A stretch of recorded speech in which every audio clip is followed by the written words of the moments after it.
Hello বন্ধুরা, আশা করি তোমরা সবাই ভালো আছো। আমিও খুব ভালো আছি। বন্ধুরা, বেশ কিছুদিন আগে আমি গিয়েছিলাম মায়াপুর ঘুরতে।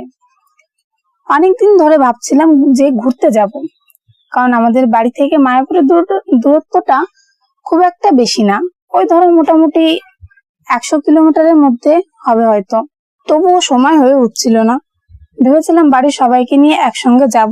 যাই হোক, একদিন সময় করে গিয়েছিলাম, তাই তোমাদের কাছে ভিডিওটি শেয়ার করলাম।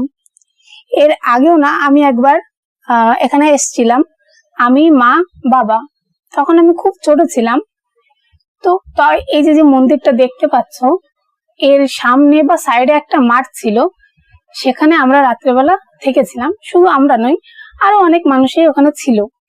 এখনকার মতো অত উন্নত ব্যবস্থা হয়তো তখন ছিল না, যেখানে মানুষ ঘর ভাড়া করে বা হোটেলে থাকবে।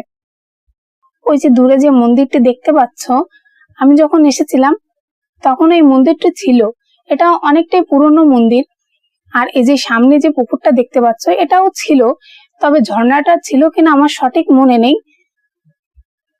ওই যে মন্দিরটা দেখতে পাচ্ছ, আমরা যখন গিয়েছিলাম তখন ওটা কাজ চালু হচ্ছিল। শুনেছি এটা নাকি এশিয়ার সব থেকে বড় মন্দির হচ্ছে। প্রচুর টাকা পয়সা খরচ করে মন্দিরটি তৈরি করা হচ্ছে।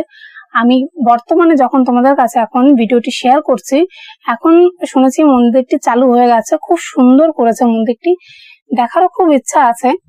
ভেবেছি আবার নেক্সট শীতে বাড়ির সবাইকে নিয়ে যাব দেখার উদ্দেশ্যে।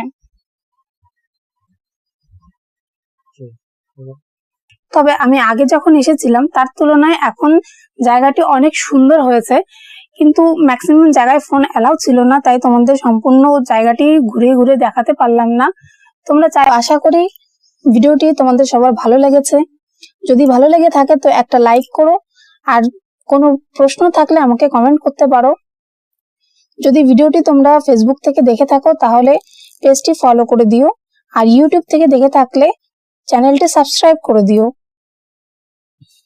আজ এই পর্যন্ত, দেখা হচ্ছে নেক্সট কোনো ভিডিও নিয়ে। Thank you.